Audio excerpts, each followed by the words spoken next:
إن الذين يلحدون في آياتنا لا يخفون علينا أفمن يلقى في النار خير أم من يأتي آمنا يوم القيامة اعملوا ما شئتم إنه بما تعملون بصير۔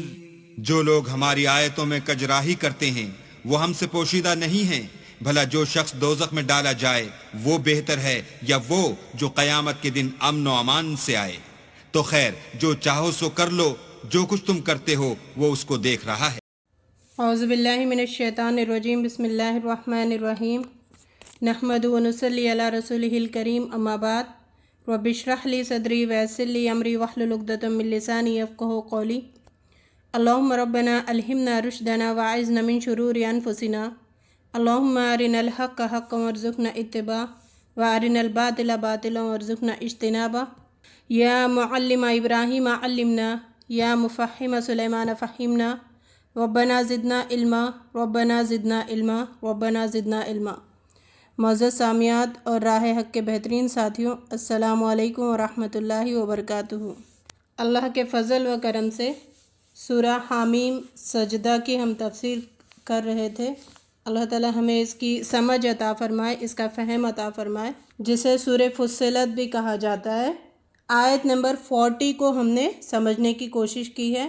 آیت نمبر 40 میں جو فقرہ بتایا گیا سٹارٹنگ کا، ان الذین یلحدون فی آیاتنا لا یخفون علینا، اللہ رب العزت اس میں ارشاد فرما رہے، ان الذین، بے شک وہ لوگ جو یلحدون، کجی کرتے ہیں، تیڑ کرتے ہیں، فی آیاتنا، ہماری آیتوں میں، لا یخفون، نہیں وہ مخفی رہتے، علینا، ہم پر۔ لوگ دین کے بارے میں جو تیڑ نکالنے کی کوشش کرتے ہیں، جو اللہ کی سیدھی سیدھی باتوں میں الٹے معنی پہنانے کی جو کوشش کرتے ہیں، تو ان کی وہ چالیں اللہ تعالیٰ سے چھپی ہوئی نہیں ہے۔ تو اس کو ہم نے سمجھنے کی کوشش کی ہے۔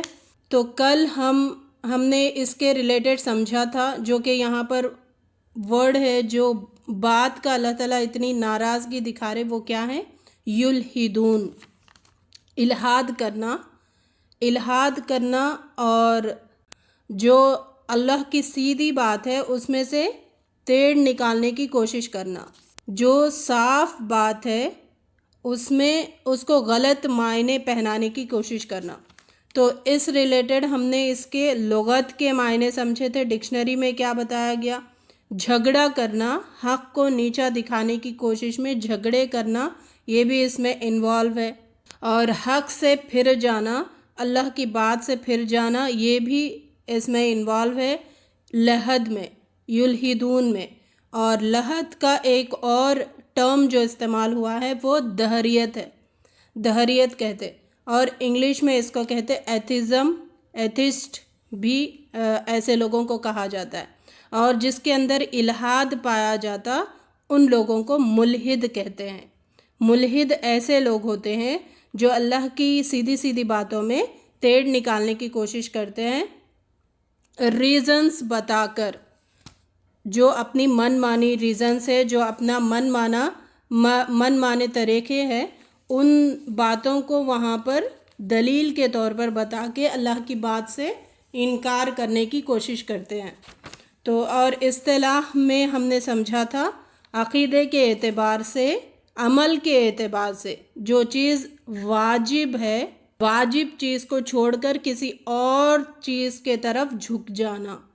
سیدھے سیدھے بات میں کیا ہے؟ سیدھے سیدھے الفاظ میں اللہ نے جو آیتیں، جو احکام ہمیں دیے ہیں، اس کو نہیں ماننے کے لیے بہانے تلاش کرنا، اس پر عمل نہیں کرنے کے لیے کچھ اپنی من مانی ریزنز دینا، تو اس کو کہا جاتا ہے الحاد۔ اور ہم نے یہ بھی سمجھا تھا کہ ہمیں ہماری زندگی کا جو سکیل ہے، ہماری زندگی کا جو طریقہ ہے، ہم جو عمل کرنا ہے وہ کس بیسس پہ ہے؟ قرآن کے بیسس پہ۔ قرآن ہمارا اسکیل ہے، اور اس اسکیل کو ماپتے ہوئے ہمیں زندگی کا ہر کام کرنا ہے۔ ہر ایکشن جو ہمارا اس اسکیل پہ ڈیپینڈ ہے، یعنی اس اسکیل میں فٹ بیٹھتا ہے تو وہ کام کرنا ہے، اگر فٹ نہیں بیٹھتا تو ہمیں اس کام سے رک جانا ہے۔ اور ہم نے یہ سمجھا تھا کہ یہ چیز کہاں سے شروع ہوئی، ٹرم جو ہے، یہ جو ٹرمنالوجی ہے اس کا، یہ ٹرم کہاں سے شروع ہوا یہ ہم نے سمجھا تھا۔ پہلے ایک دم سٹارٹنگ دور میں اونلی ریلیجین تھا، یعنی آدم علیہ السلام سے لے کر، ہم اس کو ڈیٹیل میں سمجھنے کی کوشش کریں گے، پھر انشاءاللہ واضح ہو جائے گی بات۔ تو سٹارٹنگ میں کیا ہے، صرف اتنا جملہ ابھی سمجھ لیں، تقریباً عیسیٰ علیہ السلام کے 600 سال 700 سال پہلے کی بات، 600 سال 700 سال پہلے دو ہی چیزیں تھیں، ایک تھا ریلیجین، ایک تھا جادو۔ لوگ ریلیجن کو فالو کرنے والے تھے اور بعض جادو پر بیلیو کرنے والے تھے، یہ دو ہی چیزیں تھیں۔ لیکن 6th سینچری یعنی ایک اور ٹرم، ایک اور چیز اس میں انوالو ہوئی، وہ ہے فلسفی، فلسفہ جسے کہتے ہیں، کہانی گڑھنا، اپنی سوچ پہ ڈیپینڈ کر کے باتیں پروف کرنے کی کوشش کرنا، اس کو فلسفی کہتے ہیں۔ تو وہ وہاں سے ڈیولپ ہوا، پھر آگے جو 15th سینچری ہے وہاں سے یہ الہاد کا جو ہے وہ وہاں سے سٹارٹ ہوا ہے، یعنی اس کو کہتے، اس ٹائم کو کہتے ایرا آف انوویشنز کا ایج، اور اس کو ایک اور کہتے کہ ایج آف ریزنز، یعنی انسان ریزن جب اس کو مل جاتا ہے تو پھر اس ریزن کے ساتھ بات ماننے کی وہ کوشش کرتا ہے۔ ایویڈنس چاہتا تھا انسان کہ دلیل بتاؤ، ہاں اللہ ہے تم مان رہے نا، اللہ ہے تم بول رہے، تو اب تم کیا کرو، اللہ کا پروف ہمیں دکھاؤ، اللہ کو ہمیں پروف کر کے دکھاؤ اس کائنات میں۔ تو یہ چیزیں ڈیولپ ہوئی، ایسے ڈیولپ ہوتے ہوتے الہاد آگے بڑھا۔ میں نے صرف ٹرم کی بات کی ہے، ورنہ الہاد تو شروع دنیا سے ہی تھا، وہ کیسے ہم آگے انشاءاللہ سمجھیں گے۔ اب اس کو ذرا یہ دیکھیں، الہاد آخر اتنا کیا چیز ہے جو لوگ اس میں انوالو ہوتے چلے جا رہے، لوگ اس میں اس کو پسند کر رہے، الہاد کو کیوں پسند کر رہے، اور الہاد میں کون سی ایسی چارمنگ چیز ہے، کون سی ایسی اٹریکٹ کرنے والی چیز ہے، کون سی ایسی امپریس کرنے والی چیز ہے لوگوں کو کہ لوگ ادھر اٹریکٹ ہو کے چلے جا رہے۔ الہاد اور دین کو سمجھیں گے، دونوں کا ڈفرینشیٹ کر کے۔ دین کیا چاہتا ہم سے؟ بہت سارے سیکریفائزز چاہتا ہے دین ہم سے۔ جیسے اگر ہم دین پر چلے تو یہ ہمارے زندگی میں بہت سارے ہارڈلز آتے ہیں، بہت سارے مشکلات آتے ہیں، تو وہ مشکلات کو کراس کریں گے تو ہی ہمیں اللہ تعالیٰ جنت دینے والا ہے۔ اللہ تعالیٰ نے کلیئر آیتیں قرآن میں بتا دیا ہے کہ تمہیں میں آزماؤں گا، لِنَبْلُوَكُمْ أَيُّكُمْ، تمہیں میں آزما کر ہی جنت دوں گا، تمہیں جب تک میں آزماؤں گا نہیں میں تمہیں جنت نہیں دوں گا۔ اور جب آزمائشیں ہمارے ساتھ پیش آتی ہے تو اس میں بہت سارے ہارڈلز آتے ہیں، بہت سارے مشکلات ہمیں فیس کرنا پڑتا ہے، بہت سارے کمپرومائزز ہمیں دینا پڑتا ہے دین کو ایکسیپٹ کرنے کے لیے، ٹھیک ہے۔ اب ہم نے سمجھا دوسرا الہاد بہت چارمنگ ہے، انسان کو اٹریکٹ کرتا ہے، بہت امپریس کرتا ہے۔ کیوں؟ اس میں کوئی سیکریفائزز نہیں ہے، کوئی مشکلات نہیں ہے، کوئی کمپرومائز نہیں ہے۔ انسان کا یعنی یہ ہے کہ انسان اگر جو چاہے وہ کرے، انسان جس چیز کو پسند کرتا ہے وہ کر لے۔ جیسے ویسٹ کی چیز لوگوں کو اٹریکٹ کیا کرتی ہے، وہاں پہ فریڈم آف تھنکنگ، یعنی کچھ تم جو چاہو کرو، تمہارے لیے کوئی روک ٹوک نہیں ہے۔ تو اللہ تعالیٰ نے ہمارے انسانوں کے اندر ایک ایسی چیز رکھی ہے امتحان لینے کے لیے کہ روک ٹوک کو نہیں پسند کرنا، یہ چیز ہمارے اندر موجود ہے، اور ہم روک ٹوک کو پسند نہیں کرتے، اور یہی ہمارا ٹیسٹ ہے، اللہ تعالیٰ نے وہ چیز ہم میں رکھ دی ہے کہ نہیں پسند کرنا، اور پھر وہی چیز ہمارے سامنے لے کے آئے کہ یہ کام کرو. تمہیں نہیں بھی پسند آ رہی نا، تمہیں نہیں بھی پسند آ رہی، لیکن تمہیں یہ کام کرنا ہے. یہ ہمارا ٹیسٹ ہے، مقصد یہی ہے. اللہ تعالیٰ نے امتحان یہی ہے ہمارا، ہماری نہیں پسند کی چیزیں، دل نہیں ماننے والی چیزوں پر عمل کرنے کے بعد ہی اللہ تعالیٰ ہم سے بتا رہے کہ میں تمہیں جنت دوں گا. کلیئر؟ ایسے یہ جو 15 سینچری میں یہ جو انوویشنز اور الہاد سائنس کا ڈیولپ شروع ہوا ہے، تو انسان ریزن کے ساتھ بات مانتا ہے، ایویڈنس کے ساتھ بات ماننے کی اس کے اندر چاہ پیدا ہو گئی. اب اس میں انہوں نے کیا کیا ہے، جو ایٹسٹ ہے اس کو ہم بعد میں سمجھیں گے، اس نے تو سرے سے یہ کیا کہ اللہ کا کوئی تصور ہی نہیں ہے، اللہ تعالیٰ ہے ہی نہیں. اگر اللہ ہے تو تم اس کائنات سے پروف کرو کہ اللہ کی نشانیاں.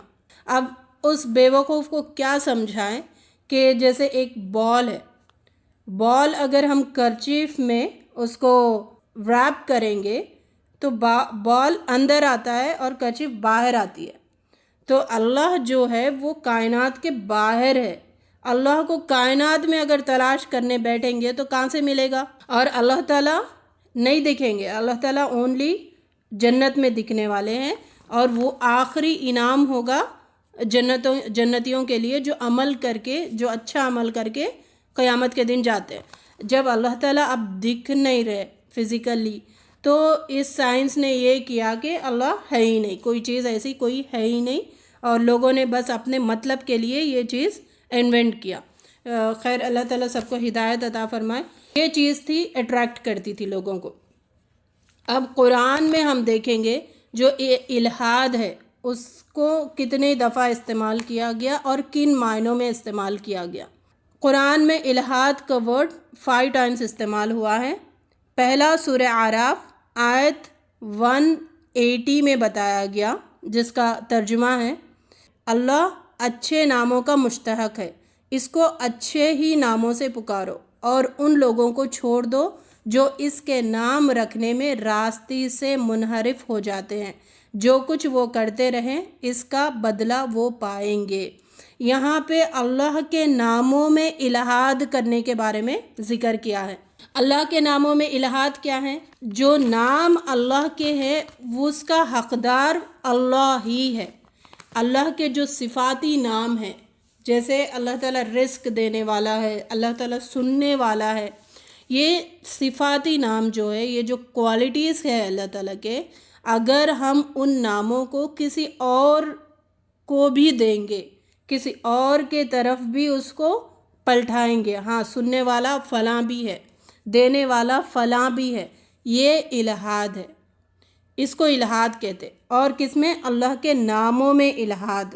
ابن عباس کہتے ہیں کہ اس سے مراد ہے یکذبون او یکذبون، نام کا انکار بھی کرنا اور نام کو کسی اور کو بھی یہ نام دینا، یہ الہاد ہے اللہ کے ناموں میں، اور ان کا بدلہ وہ پا کر رہیں گے. اللہ تعالیٰ بتا رہے کہ جو ایسے کام کرتا ہے تو پھر وہ الہاد ہے اور اس کا بدلہ وہ لوگ پا کر رہیں گے.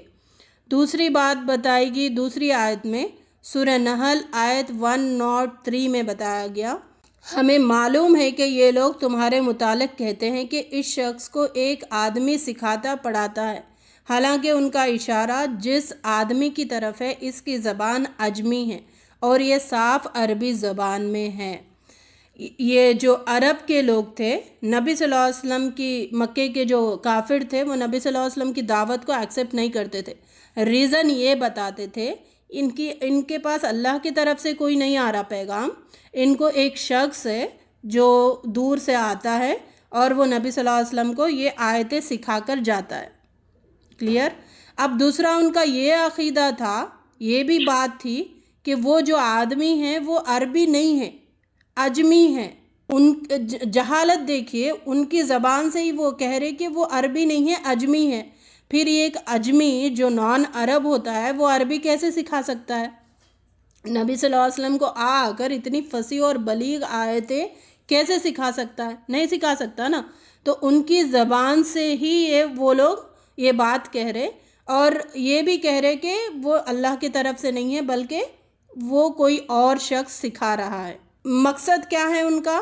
اللہ کی بات کو نہیں ماننا، نبی صلی اللہ علیہ وسلم جو دین لے کر آئے اس کا انکار کرنا. وہ انکار کا ریزن انہوں نے یہ کیا، اللہ کی طرف سے آتا تو ہم مانتے، لیکن آ نہیں رہا نا اللہ کی طرف سے، نعوذ باللہ، یہ کوئی شخص سکھا کے جا رہا ہے. حالانکہ ان کی زبان سے وہ کہتے کہ وہ عربی نہیں ہے. یہاں پہ یلحدون، لسان الذی یلحدون الیہ، عجمیون، وہ الحاد کرتے ہیں، وہ سیدھی نبی صلی اللہ علیہ وسلم کی باتوں کو، نبی صلی اللہ علیہ وسلم کی تعلیمات کو سیدھے انکار کرتے ہیں، اس میں کج روی اختیار کرتے ہیں. کج روی یعنی ٹیڑھ پن نکالنا. نبی صلی اللہ علیہ وسلم سیدھی بات بول رہے، یہ اللہ کی طرف سے پیغام ہے، لیکن انہوں نے ٹیڑھ کیا نکالی؟ نہیں، یہ اللہ کی طرف سے نہیں ہے. اس کو کج روی کہتے ہیں.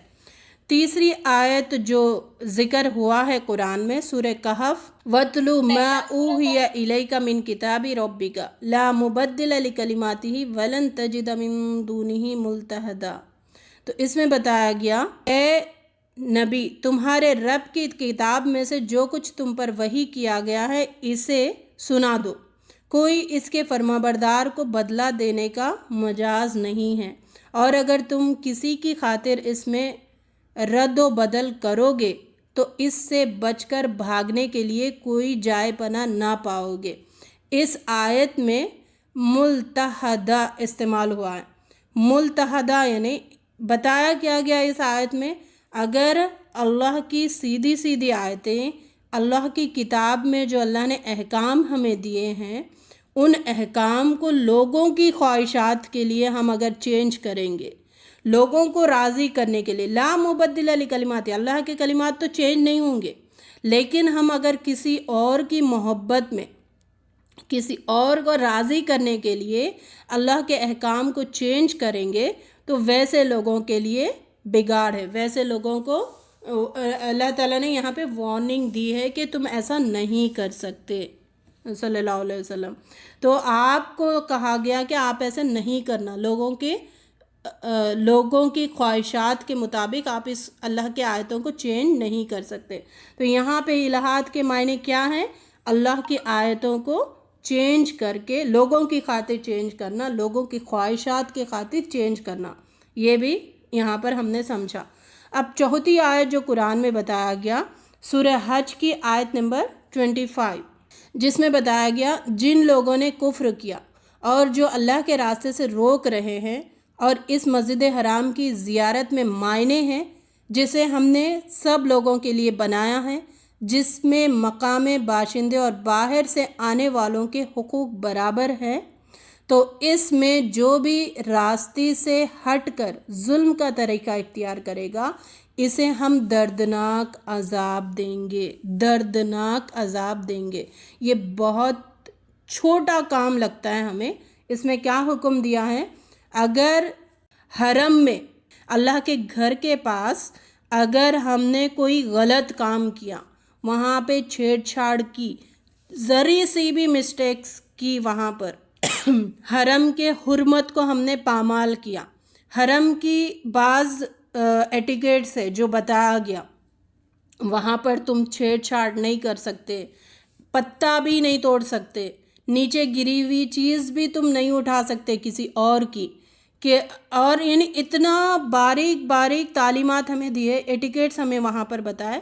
اگر ہم ان ایٹیکیٹس کے خلاف جائیں گے تو اللہ یہاں پہ بتا رہے کہ ایسے لوگوں کو دردناک عذاب علیم، دردناک پنشمنٹ دوں گا.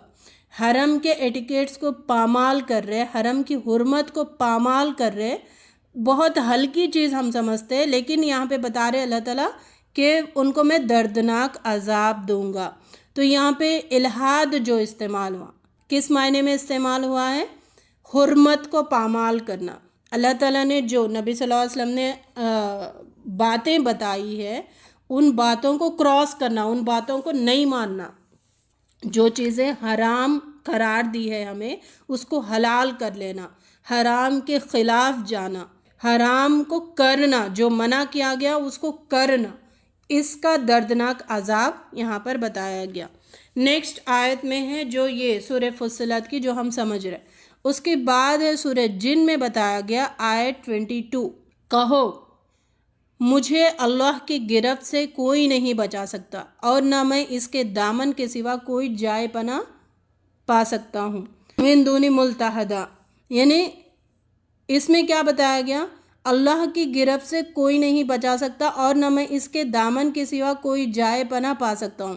یعنی اللہ کے اگر ہم کوئی بھی کام کریں گے تو ہمارے لیے پروٹیکشن کون کرے گا؟ صرف اللہ تعالیٰ کریں گے، اللہ تعالیٰ کے علاوہ کوئی اور پروٹیکشن نہیں کر سکتا۔ تو یہاں پہ الہاد کن معنوں میں استعمال ہوا ہے؟ اللہ کے پروٹیکشن کے علاوہ کوئی اور پروٹیکشن تلاش کریں گے لوگ تو وہ الہاد ہے۔ اللہ کے پناہ کے علاوہ کوئی اور پناہ ڈھونڈنے کی کوشش کریں گے کہ یہ فلاں بھی بچا سکتا ہے ہمیں، فلاں بھی یہ کر سکتا ہے، فلاں بھی ہمیں عذاب سے بچا سکتا ہے، اس کا دامن پکڑ کے نکل جائیں گے، اس کا دامن پکڑ کے یہ کر لیں گے، خبر میں فلاں فلاں چیزیں رکھ لیں گے تو یہ چیزوں سے ہم بچ جائیں گے، یہ الہاد ہے۔ اب جو 5 آیتیں ہم نے سمجھی ہے ان میں باتیں کیا بتائی شارٹ فارم میں؟ پہلے میں بتایا گیا الہاد کس کو کہا گیا؟ اللہ کے ناموں میں تیڑ نکالنا۔ دوسرا ہم نے سمجھا کہ حرم کے حرمتوں کو پامال کرنا یہ بھی الہاد ہے۔ تیسری بات ہم نے سمجھی ہے نبی صلی اللہ علیہ وسلم نے سیدھے سیدھے احکام لے کے آئے، اس کو نہیں ماننے کے لیے بہانہ انہوں نے کیا کیا کہ فلاں بندے سے فلاں شخص آ کر نبی صلی اللہ علیہ وسلم کو سکھاتا ہے، تو بات سیدھے سیدھے نہیں مانے، انہوں نے بہانے تلاش کیے بات نہیں ماننے کے، یہ بھی الہاد ہے۔ پھر ہم نے سمجھا اللہ کے پروٹیکشن کے علاوہ کوئی اور پروٹیکشن تلاش کرنا یہ بھی الہاد ہے، یہ قرآن میں بتایا گیا۔ ایک حدیث سمجھ کے ہم آگے بڑھیں گے۔ نبی صلی اللہ علیہ وسلم نے فرمایا 3 لوگوں سے اللہ تعالیٰ بہت بہت بہت بہت ناراض ہوتے ہیں، غصہ ہوتے ہیں، اللہ کا غضب ان پر نازل ہوتا ہے۔ وہ 3 لوگ کون ہیں؟ پہلا، ملحد فی الحرم، حرم کے پابندیوں کو وائلیٹ کرنے والا، حرم کی حرمتوں کو پامال کرنے والا، یہ ان سے اللہ تعالیٰ بہت ناراض ہوتے ہیں، سخت ناراض ہوتے ہیں، سخت غصہ ہوتے ہیں، غضبناک ہوتے ہیں۔ دوسرے وہ لوگ جن سے اللہ تعالیٰ بہت ناراض ہوتے ہیں، اسلام میں داخل ہونے کے بعد، کافر جو اسلام میں داخل ہوتا ہے۔ دوسرا، ہم جب اسلام کی تعلیمات سیکھ لیتے ہیں، اللہ کے احکام ہمیں سمجھ آ جاتے ہیں، اس کے بعد جاہلیت کا جو طریقہ ہے ان طریقوں کے بعض کام وہ کرتا رہتا ہے پتہ ہونے کے بعد بھی، یعنی اسلام میں داخل ہو کر جاہلیت کے طریقے شروع کر دے، جو جہالت میں وہ جاہل کام کرتا تھا وہ کام پھر سے ایز اٹ از کرتا رہے، ایسے شخص سے بھی اللہ تعالیٰ غضبناک ہوتے ہیں۔ تو ہم جب پتہ چل گیا یہ چیز حرام ہے، یہ چیز گناہ ہے، گناہ کبیرہ ہے، ہمیں اس سے فوراً رک جانا۔ اگر ہم نہیں رکے، جو اس سے پہلے ہماری جو سوچ تھی اسی پہ ہم قائم دائم ہیں، تو اللہ غضبناک ہوتے ہیں ان لوگوں پر۔ تیسرے وہ لوگ ہیں بغیر حق کے کسی کو قتل کرنا چاہے، قتل کرنا نہیں، قتل کرنا چاہنا بھی، دل میں آنا میں اس کو قتل کر دوں، چاہنے سے بھی اللہ تعالیٰ غضبناک ہوتے ہیں، غصہ ہوتے ہیں۔ قتل کر دیا تو کیا ہے، وہ تو اور آگے کی بات ہوگی، صرف چاہنے سے بھی اللہ تعالیٰ غضبناک ہوتے ہیں، غصہ ہو جاتے ہیں۔ تو اب ہم سمجھیں گے یہ جو الہاد ہے اس کا آغاز کہاں سے ہوا۔ اس کے پہلے یہ باتیں سمجھیں گے کہ الہاد ہم ساتھ ساتھ اپنا محاسبہ کرنا ہے نا، تو اسی لیے ہم اپنی بھی کرتوتیں سامنے رکھیں گے۔ کیا ہم الہاد میں تو زندگی نہیں گزار رہے، ملحد ہو کر تو زندگی نہیں گزار رہے؟ اللہ کے دین کو لہو لہب سمجھنا، کھیل تماشا سمجھنا، دین کو بہت لائٹ لینا، یہ الہاد ہے۔ دین کو بہت لائٹ لینا، اللہ کے فرمان کو بہت لائٹ لینا، یہ الہاد ہے۔ دین کے مقابلے میں کھیل تماشوں کو اہمیت دینا الہاد ہے۔ اللہ کے احکام کو انکار کرنے والے ملحد ہے، شرک کرنے والے ملحد ہے، ریزنز دے کر، معصیت کرنے والے، ظلم کرنے والے، لہو لہب کرنے والے، تکذیب کرنے والے، نہیں ماننے والے، جھٹلانے والے اور شک میں مبتلا ہونے والے، دین کے احکام کے بارے میں، اللہ کے فرمان کے بارے میں شک میں مبتلا رہنے والے، یہ سب ملحد ہے۔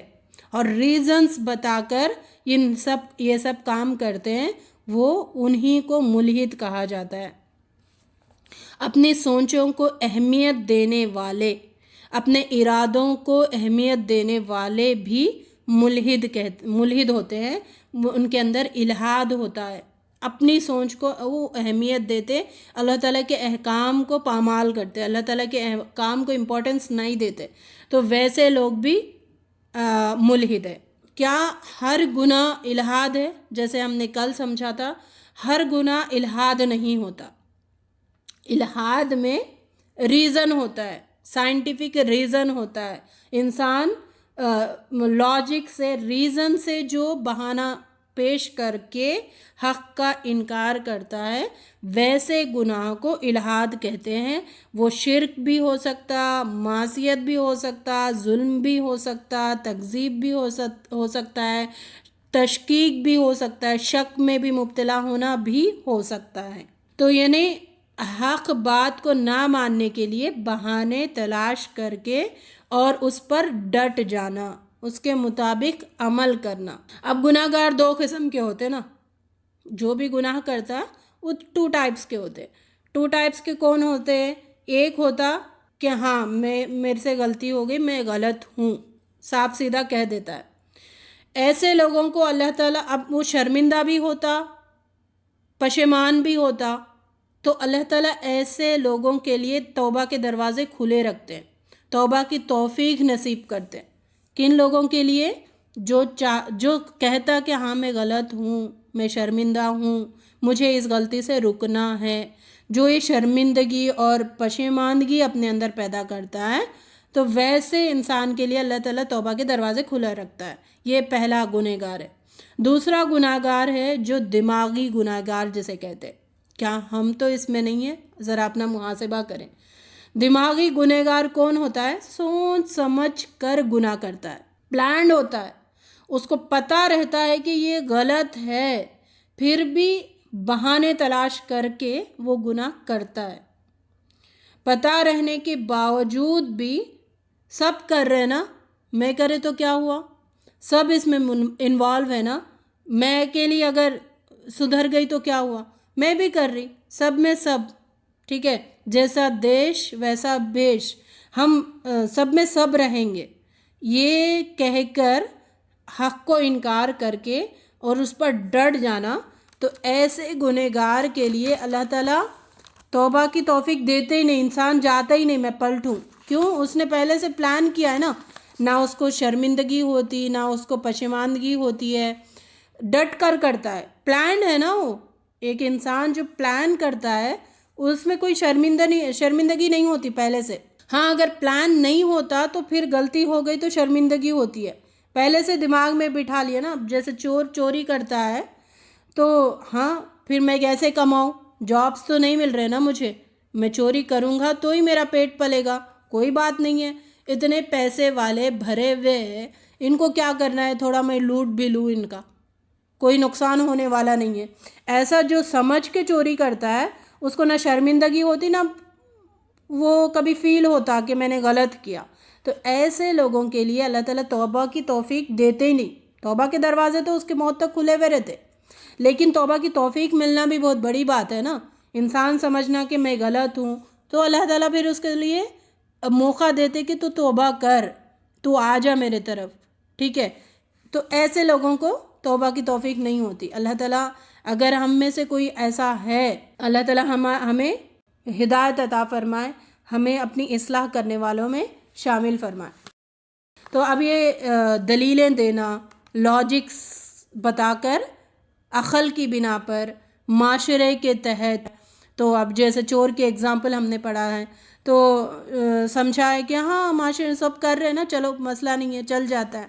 تو دلیلوں کے ساتھ کرنا، چاہے وہ چھوٹا گناہ ہو چاہے بڑا گناہ ہو، اس کو الحاد کہتے ہیں، اور یہ کرنے والا ملحد ہوتا ہے۔ عام گناہ اور الحاد میں فرق یہ ہے کہ عام گناہ جذبات کے تحت، جذبات میں بہہ کر اور اپنے بشری تقاضوں کے تحت، یعنی انسان ہے نا، فیلنگس آتے ہیں، کبھی بہک جاتا ہے انسان تو وہ ہو جاتا ہے، تو اس کے بعد وہ نادم ہوتا ہے، شرمندہ ہوتا ہے، جس کے اندر کون سا نفس ہوتا ہے؟ نفس جو امارہ ہوتا ہے، نفس امارہ جو ہوتا ہے وہ اس کے اندر زندہ رہتا ہے، وہ ڈکٹیٹ کرتا ہے بھائی غلط جا رہا ہے تو رک، یہ نہیں ہے، ادھر نہیں جانا، ادھر آنا، ادھر، یہ اللہ کا راستہ ہے۔ یہ ڈکٹیٹ کرنے والا زندہ ہوتا ہے، پھر اس کے اندر پشیمانگی آتی ہے، نادم ہوتا ہے، شرمندہ ہوتا ہے، استغفار کرنے لگتا ہے، اللہ سے معافی مانگنے لگتا ہے، تو پھر اس کے لیے توبہ کی توفیق بھی ہوتی ہے۔ ایک ہے الحاد کا، کیا سمجھا ہم نے؟ لاجکس پیش کر کے، کامن سینس میں نہیں آ رہا نا، بھائی تیرا دماغ ہی کتنا ہے جو تو سوچے ہر کائنات کی ہر چیز تجھے سمجھ آتی ہے؟ بیکار باتیں کرتے ہیں لوگ کہ مجھے سمجھ نہیں آ رہی، جیسے کہ اس کا دماغ ہے ایک مٹھی میں آنے والا، اس کو سمجھ آنا چاہیے ہر بات۔ بھائی اللہ کا حکم ہے، خاموشی سے مان لے، اللہ کا فرمان ہے، جھکا دے، سر اطاعت کم کر دے، اپنے آپ کو سرنڈر کر دے۔ یہ بات لوگوں کو سمجھ نہیں آتی، لاجک سے اور ریزنز دے کر گناہ کرنے پر رہ جاتا ہے، اس کو الحاد، ملحد کہتے ہیں، ٹھیک ہے۔ اب اس راستے میں چھوٹا سا چھوٹا، بڑے سے بڑا گناہ بھی الحاد میں شامل ہوتا ہے۔ اب ہم یہ دیکھیں گے کہ یہ اس کا آغاز کہاں سے ہوا۔ جب ہم نے اس کو اتنا سمجھ لیا ہے تو یہ آغاز کہاں سے ہوا ہے، اس کی سٹارٹنگ کہاں سے ہوئی ہے، اس کو ہم سمجھنے کی کوشش کریں گے۔ یہ شروعات ہوئی ہے الحاد کی، یہ دنیا شروع ہونے کے پہلے سے ہی، جب دنیا سٹارٹ ہونے کے پہلے سے ہی، یعنی ابلیس جو تھا، ابلیس نے پہلے الحاد کیا۔ اس کی سٹارٹنگ کہاں سے ہوئی؟ ابلیس سے ہوئی۔ ابلیس نے پہلے الحاد کیا، اس نے الحاد کا خطا جو ہے، الحاد کا گناہ جو ہے اس نے کیا۔ اب اس نے کیا الحاد کیا؟ 3 چیزیں اس نے الحاد کی، 3 چیزوں میں وہ ملحد بنا۔ ایک ہے، اللہ نے جب اس کو حکم دیا کہ سجدہ کرو، اس نے الحاد کیا انا خیر منہ، یہ پہلا الحاد ہے اس کا۔ دوسرا کہا خلقتنی من نار وخلقتہ من طین۔ تیسرا اس نے کہا انی جاعل خلیفہ فی الارض۔ پہلے میں کیا؟ انا خیر منہ، اس نے کہا کہ اس سے میں بہتر ہوں، میں اس کے سامنے سجدہ نہیں کر سکتا۔ سجدہ نہیں کرنے کا ریزن اس نے کیا دیا؟ میں اس سے بہتر ہوں، اسی لیے میں سجدہ نہیں کر سکتا، یہ پہلا الحاد۔ دوسرا اس نے کہا میں آگ سے بنا، یہ تو مٹی سے بنا ہوا ہے، سجدہ نہیں کرنے کا دوسرا ریزن، دوسرا الحاد۔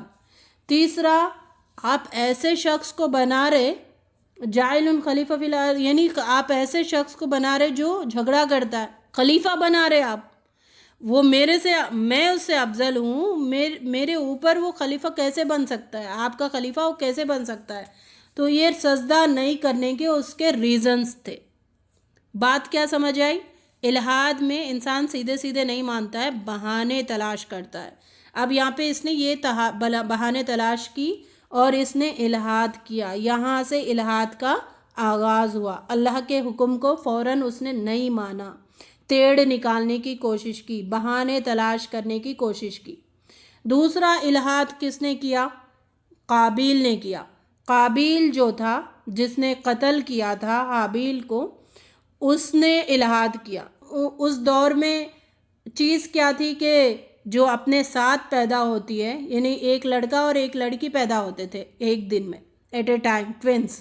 دوسرے دن ایک لڑکا ایک لڑکی۔ اب شادی کیسے کرنا تھا؟ اپوزٹ میں، جو پہلے دن کا لڑکا اور دوسرے دن کی لڑکی، پہلے دن کا لڑکی دوسرے دن کا لڑکا، ایسا نکاح ہونا تھا۔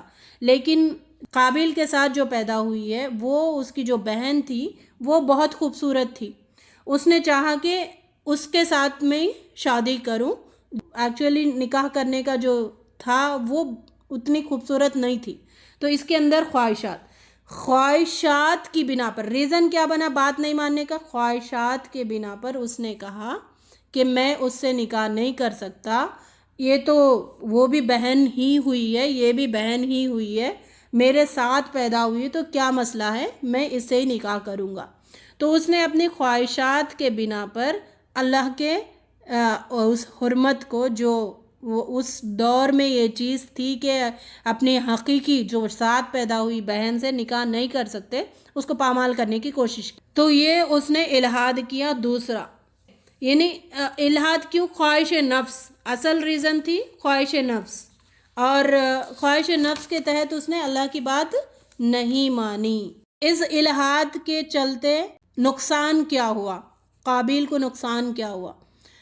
نقصان یہ ہوا کہ اس نے جو قتل کیا دنیا میں، پہلا قتل اس نے اس بیسس پہ کیا، پہلا قتل ہوا ہے، انسانیت کا قتل ہوا ہے اس الحاد کے چلتے۔ اچھا، اوپر ہم نے سمجھا تھا شیطان نے جو الحاد کیا اس کا نتیجہ کیا نکلا؟ اس کو اللہ تعالیٰ نے ذلیل و خوار کر دیا، جو جنت اس کا ٹھکانہ تھا وہاں سے اس کو نکال باہر پھینک دیے، اور دنیا میں اس کے اوپر لعنت ملامت کرتے ہیں قیامت تک، اور قیامت تک کے لیے وہ ملعون ہے، اور قیامت کے بعد وہ جہنم میں جائے گا اپنے سارے جو پیروکار ہیں اس کو فالو کرنے والے سب کو لے کر۔ اب اس کے الحاد کا یہ نتیجہ ہوا۔ قابیل کے الحاد کا نتیجہ کیا ہوا؟ اس نے انسانیت کو قتل کیا۔ نبی صلی اللہ علیہ وسلم نے فرمایا اب رہتی دنیا تک جہاں جہاں قتل ہوں گے وہ قابیل کے سر اس کا تحفہ جائے گا، بھائی تو بھی لے لے، اس اکاؤنٹ میں تجھے بھی ملے گا حصہ، اس گناہ میں اس کو بھی حصہ دیا جائے گا، ٹھیک ہے؟ تو یعنی یہ الحاد کے چلتے یہ گناہ ہوا۔ اب جب میں یہ بتا رہی ہوں تو مجھے اور آپ کو اپنے آپ پہ غور کرنا ہے، ان واقعات کو دیکھنا، ساتھ میں اپنے آپ کو غور کرنا ہے، کیا میں ایسا الحاد تو مجھ میں نہیں ہے؟ میں ایسے الحاد کا تو شکار نہیں ہوں؟ کیا میں ملحد ہوں؟ یہ غور و فکر کرے۔ جب ہم غور و فکر کرتے جائیں گے تو ہم اپنی اصلاح کرنے پر آمادہ ہو جائیں گے، ہم اپنی اصلاح کرنے والوں میں شامل ہوں گے، اور اللہ تعالیٰ ہماری اصلاح کو قبول کرے گا اور ہمیں نیک لوگوں میں شامل فرمائے گا، ٹھیک ہے؟ اب ایک اور نتیجہ کیا ہوا؟ قابیل نے جب نہیں مانا، ایک تو قتل ہوا ہے، دوسرا انسان کے گروپس فارم ہونا شروع ہو گئے۔ یعنی پہلے تو سب ایک متحد رہتے تھے، ایک جگہ رہتے تھے، اب اس نے قتل کیا، جا نہیں سکتا تھا آدم علیہ السلام کے پاس واپس، یہ نکل گیا۔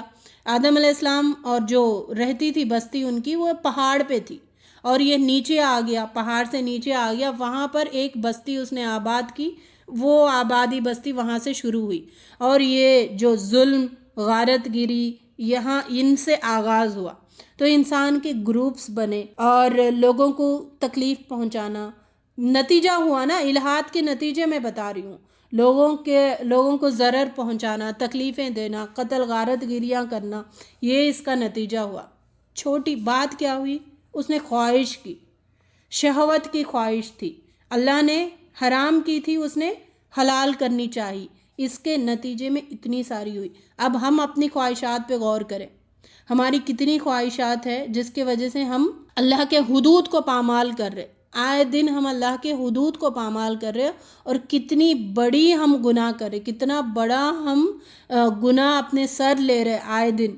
تو اسی لیے اپنے خواہشات کو کچلنا ہے۔ دنیا میں خواہشات پوری ہونے کی جگہ دنیا نہیں ہے، خواہشات پوری ہونے کی جگہ اللہ تعالیٰ نے دوسری بنائی، وہ دنیا اور ہے جہاں پہ خواہشات پوری ہونی ہے۔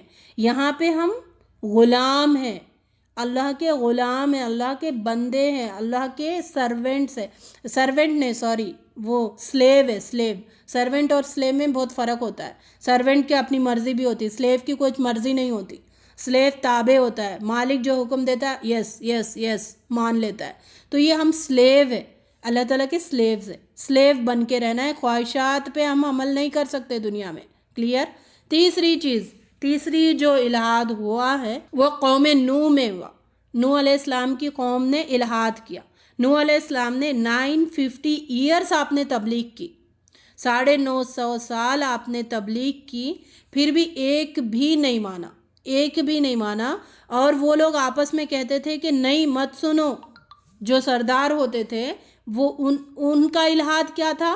ان کا یہ تھا کہ ہماری سرداری چلے جائے گی، ہم اس کی بات کیوں مانیں؟ تو اپنی سرداری کو بچانے کے لیے انہوں نے سرداری کو بچانا تھا الہاد یہاں پر، اور اس وجہ سے وہ نہیں مانتے تھے، ان کی بات نہیں مانتے تھے۔ 950 سال نوح علیہ السلام نے کئی ساری نسلوں کو دیکھا، ان کی عمریں لمبی لمبی ہوتی تھی اور کئی سارے نسل پیدا ہوتے تھے۔ اب ہم 60 سال میں ہی 3-4 نسلیں دیکھ لیتے ہیں، ہے نا؟ اب ہم اتنے 40-50 ایئرس میں 30 ایئرس میں ہی کئی 3 نسلوں تو دیکھ لیتے ہیں۔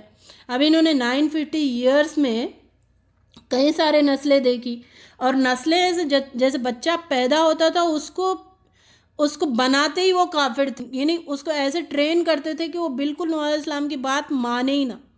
سوچے ایک انسان 950 ایئرس اس نے تبلیغ کی اور لوگ بالکل نہیں مان رہے، تو نوح علیہ السلام نے دعا کی، ان کی دعا جو تھی اس میں کشش سمجھیے، نہیں مانے، اتنا فرسٹریشن تو نہیں تھا نعوذ باللہ کہ 950 سال لوگ نہیں مان رہے، بدبختی اپنی اپنی سرداری قائم کرنے کے لیے نوح علیہ السلام نے دعا کی، اللہ ایک بھی گھر مت چھوڑنا، کفار کا روئے زمین پر ایک بھی گھر مت چھوڑنا، سارے گھروں کو تباہ و برباد کر دے۔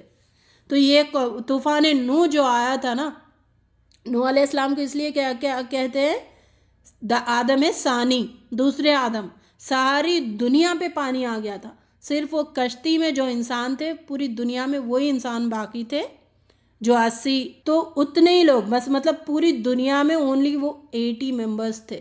سوچے الہاد کا، بات نہیں ماننے کا، سیدھے نبی کی دعوت کو انکار کرنے کا، اپنی انا کے تحت، اپنی سرداری کے تحت نقصان کیا ہوا؟ اللہ نے ایک بھی گھر کفار کا نہیں چھوڑا، سارے لوگوں کو تباہ و برباد کر دیا، نیست و نابود کر دیا۔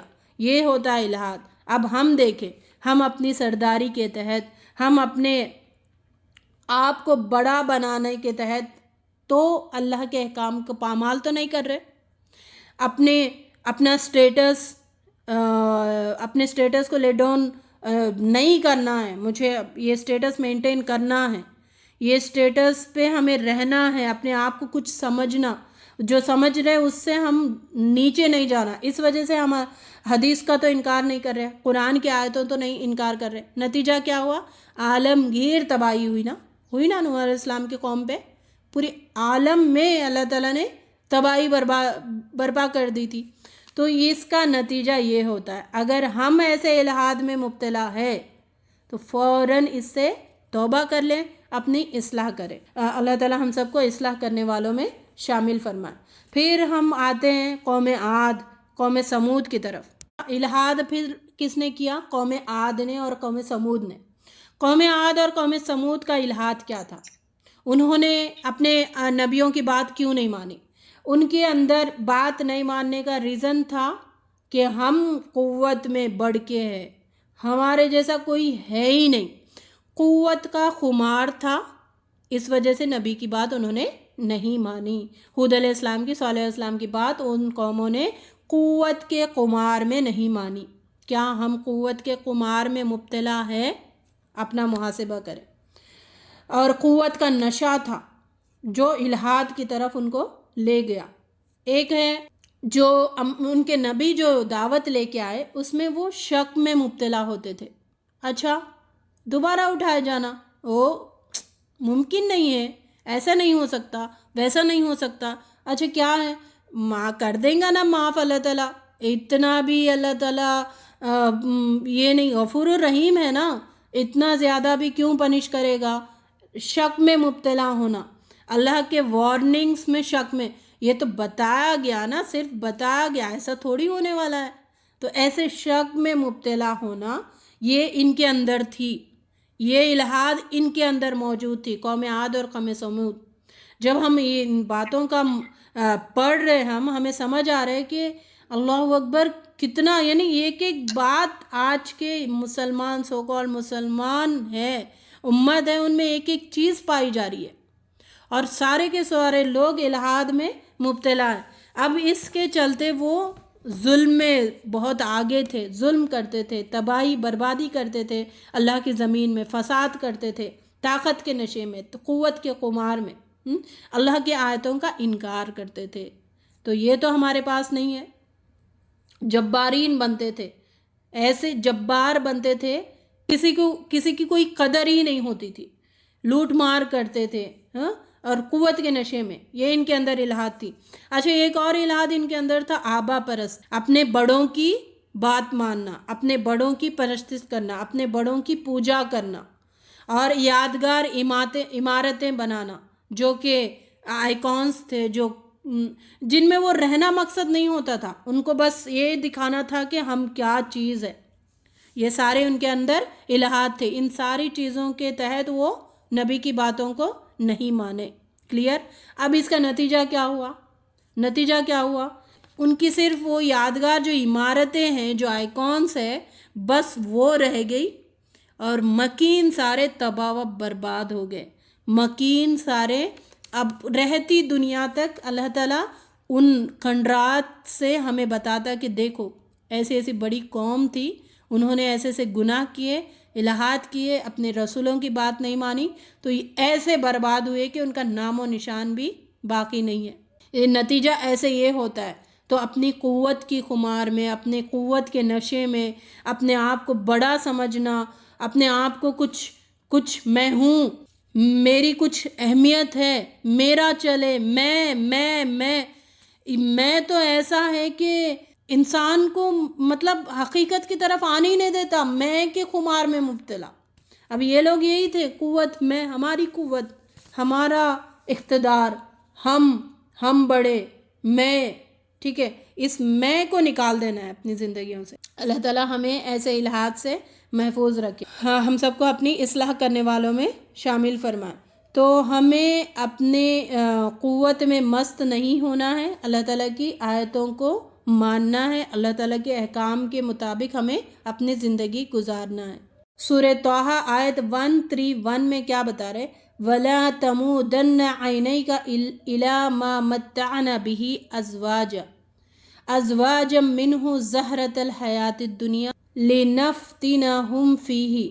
یعنی یہاں پہ اللہ تعالیٰ نبی صلی اللہ علیہ وسلم کو بتا رہے, نظر اٹھا کر بھی نہیں دیکھنا دنیا کی چیزوں کی طرف, نظر اٹھا کر بھی نہیں دیکھنا ان لوگوں کی طرف جن کو میں نے دنیا دے رکھی ہے.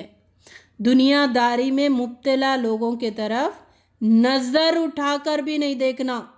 اپنے جتنا اللہ تعالیٰ نے آپ کو دیا ہے بس اس میں رہو, اس میں قناعت حاصل کرو, قناعت, سکون اس میں ہی پالو. بس اتنا دیا نا اللہ تعالیٰ بہت ہے, میں اس میں رہوں گا, انجوائے تو انشاءاللہ آخرت میں. آنکھ اٹھا کر بھی نہیں دیکھنا دوسرے لوگوں کی طرف, ان لوگوں کی طرف خاص کر جن کو اللہ تعالیٰ نے دنیا دے رکھی ہے. ہمیں اس کو سمجھنے والا بنائے. اور اس کے بعد قوم عاد اور قوم سمود کے بعد الہاد, پھر اس کے بعد آئے تھے لوط علیہ السلام کی قوم. لوط علیہ السلام کی قوم میں الہاد کیا تھا؟ لوط علیہ السلام نے کہا کہ یہ میری بیٹیاں موجود ہے, تم گیزم کیوں کر رہے؟ تو انہوں نے کہا کہ نہیں, ہمارا سکون اس میں ہے. تو وہ جو سکون حلال طریقے سے چھوڑ کر حرام طریقے سے انہوں نے حاصل کرنا چاہی, وہ الہاد ہے. اور سکون حاصل کرنا چاہیے اور ریزن بتائے کہ نہیں یہاں پہ نہیں, یہاں پہ سکون ملتا ہے, یہ ان کا الہاد تھا. اور ہوا کیا؟ اس کا نتیجہ کیا ہوا؟ اللہ تعالیٰ نے ایسے برباد کیا ان کو کہ ایسی سخت پنشمنٹ کسی کو نہیں دی. بہت سارے زلزلے آئے, پتھروں کی بارش ہوئی, اور اللہ تعالیٰ نے پوری زمین کو اٹھایا اور دے مارا واپس. یہ بھی خواہشات کی الہاد, وہی دکھ رہا ہے نا, خواہشات کے بنا پر انہوں نے نبی کا انکار کیا, حرام چیزوں کا انکار کیا, اور حرام کو حلال بنانے کی انہوں نے کوشش کی. یہ الہاد ہے. یہاں پر بھی ہمیں کیا دکھ رہا ہے؟ خواہشات. پھر آگے ہم دیکھیں گے ابراہیم علیہ السلام کا دور ہے, اسماعیل علیہ السلام کا دور ہے, تو اس کے اسحاق علیہ السلام کے دور. بنی اسرائیل میں ہم دیکھیں گے کہ کیا کیا الہاد ہوا ان کے اندر. یہ تو ایسی قوم ہے, بار بار اللہ تعالیٰ نے ان میں نبی بھیجے نا, بار بار نبی بھیجے, اور کئی سارے انبیاء بنی اسرائیل میں ہی آئے. کیوں؟ اللہ تعالیٰ انبیاء کو بار بار، نبیوں کو بار بار کیوں بھیجتے ہیں ایک قوم کی طرف جس کے اندر عقیدے کی بار بار بگاڑ آئے، عمل میں بار بار بگاڑ آئے، تو اللہ تعالیٰ بار بار انبیاءوں کو وہاں پر بھیجتے ہیں، نبیوں کو بھیجتے ہیں، اور ان کے اندر ریپیٹیڈلی انبیاء آئے، ریپیٹیڈلی پیغام پہنچایا گیا۔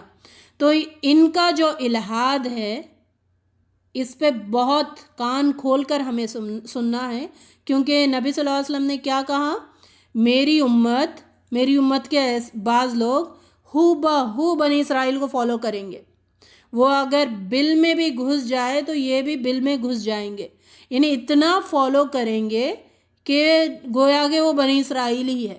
ہمارے بارے میں نبی صلی اللہ علیہ وسلم کہہ رہے ہیں نا، تو پھر ہم اپنی زندگیوں میں غور کریں، کہیں ہم بنی اسرائیل کا الہاد تو ہمارے اندر نہیں ہے۔ تو اللہ تعالیٰ نے ان کے اوپر ان کے جو نعمتیں اللہ تعالیٰ نے دی ہے وہ پہلے تھوڑا دیکھیں گے، کیا نعمتیں اللہ تعالیٰ نے دی ہیں۔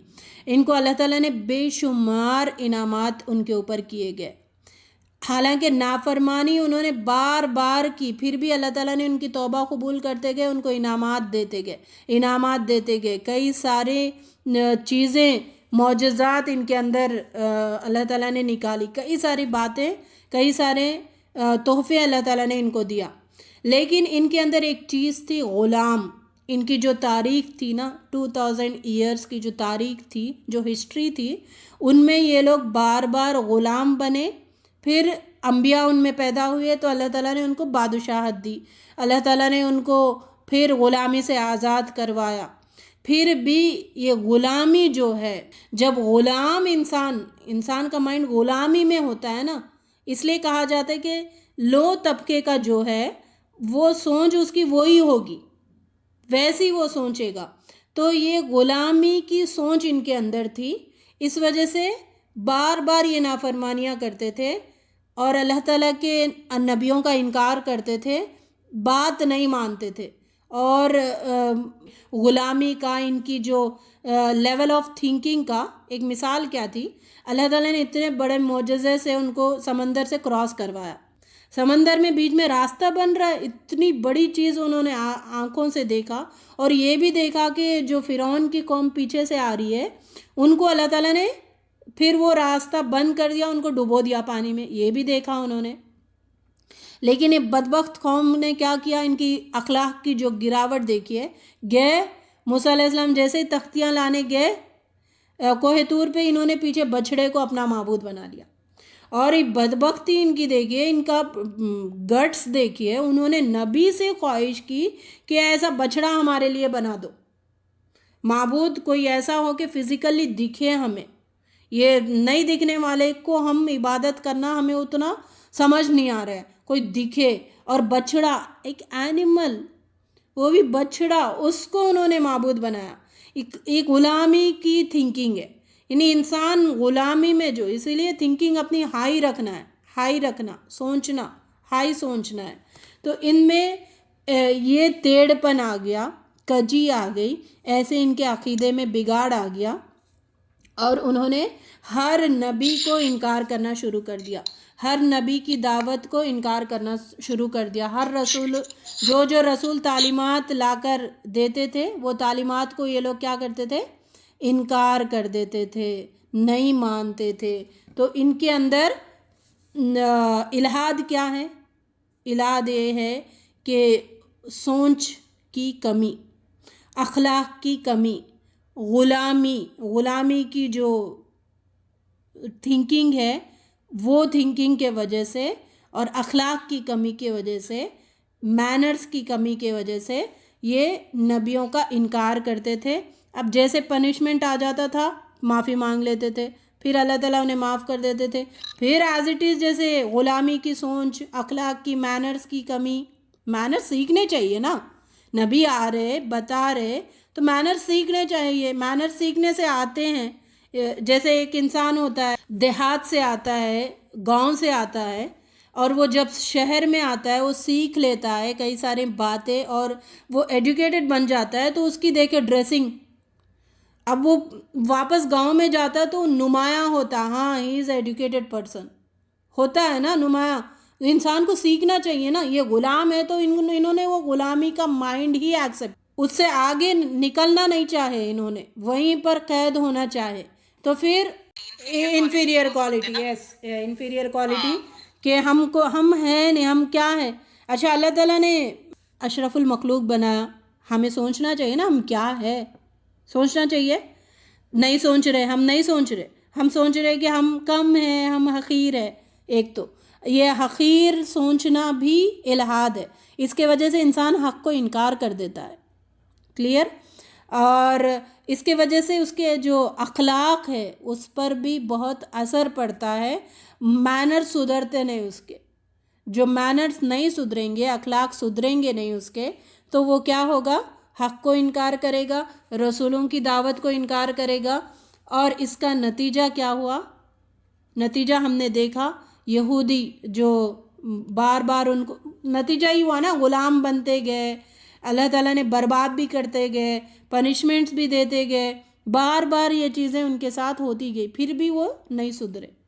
اب کے دور میں انہوں نے سیکھنا شروع کیا، انہوں نے اپنا ایک سسٹم بنایا، انہوں نے تو پھر پوری دنیا کو یہ کنٹرول میں کر رہے کہ نہیں کر رہے. تو سیکھنا چاہیے ہمیں، پہلے اشرف المخلوق کا مطلب سمجھنا چاہیے، اور ہم جو ہے اللہ تعالیٰ نے ہمیں کیا بنایا اس کی بھی ہمیں تو اپنے آپ کو بہترین سمجھتے تکبر میں نہیں چلے جانا. بہترین ہو، لیکن کب؟ جب تم نیکی کا حکم دیتے، برائی سے روکتے. تم جیسے اللہ تعالیٰ نے جو چیزیں کہی ہے، ایک نبی صلی اللہ علیہ وسلم کے جو اخلاق تھے، اس اخلاق کے تم ہوتے تو تم بہتر ہو. تم بدتمیز بن گئے، تم چیخنے چلانے والے بن گئے، تم گالی گلوچ دینے والے بن گئے، تمہارے اندر تکبر آ گیا، تو تمہارے اخلاق اچھے. تو ہمیں اچھے بننا ہے، اشرف المخلوق بننا ہے، اور دوسرا خیر امت بننا ہے. تو ان کے اندر کیا تھا؟ نبیوں نے کہا ان کو کہ اتنے خداؤں کو، ایک خدا کو مانو، ایک خدا کے طرف آ جاؤ. تو انہوں نے کہا اتنے خداؤں کو چھوڑ کر نو وے، ہم نہیں مان سکتے، اور بناؤ، بچڑا بناؤ، وہ بناؤ، بت بناؤ، کچھ اور دے دو. ہاں، ان کے اندر یہ تھی. اور یہ تھی کہ ناشکری ان کے اندر تھی. انہوں نے جیسے نعمتیں اللہ تعالیٰ دے رہے کہ نہیں، اب کچھ اور چاہیے ہم کو، دال ککڑی پیاز چاہیے، وہ مزہ آتا ہے، یہ من سلوا سے اکتا گئے ہم. تو یہ کہہ کے انہوں نے کیا کیا؟ انکار کیا اس نعمت کا. ٹھیک ہے، اور کچھ چاہا اپنی، ہاں ناشکری بھی آ گئی یہاں پر، اپنی خواہشات بھی آ گئی. تو بہرحال یہاں تک ہم سمجھیں گے. اور اتنے سارے انبیاؤں کے، اتنے سارے قوموں کے، اقوام کے جو ہم نے واقعات پڑھے، ان کا الہات پڑھا ہے، تو ان کے الہات پر ہم غور و فکر کریں، ہم خود غور و فکر کریں کہ کہیں ہم تو اس میں ملوث نہیں ہیں. اگر ہے تو پھر ان کے نتیجے جو ہے، ان کے نتائج جو ہے، اس پر ہمیں نظر رکھنا ہے، اور سوچنا ہے کہ اگر ہم بھی ان الہاد میں مبتلا ہوں گے تو یہ نتائج ہمارے ساتھ بھی ہو سکتے ہیں. تو ہم اپنی اصلاح کریں، اپنے آپ کو سدھار لیں، اور قرآن اور حدیث کو ہم اپنا اسکیل بنا کر اس کے مطابق زندگی گزاریں. اس پہ جو فٹ بیٹھتا ہو وہ ہم کریں گے، اس پہ جو فٹ نہیں ہوتا ہو، چاہے ہمارا دل جتنا بھی چاہے، ہم اس سے ہٹ جائیں گے. اللہ تعالیٰ سے دعا ہے کہ اللہ تعالیٰ ہم سب کو الحاد جیسے کبیرہ گناہوں سے محفوظ فرمائے، اور اخلاص والے مومن بنائے، خالص مومن بنائے، اور اللہ تعالیٰ جیسا چاہتا ہے ویسے بندے بننے کی ہم سب کو توفیق عطا فرمائے. وآخر الدعوانا ان الحمد للہ رب العالمین، وما توفیق الا باللہ. سبحانک اللہم وبحمدک، نشہد ان لا الہ الا انت، نستغفرک ونتوب الیک. السلام علیکم ورحمۃ اللہ وبرکاتہ.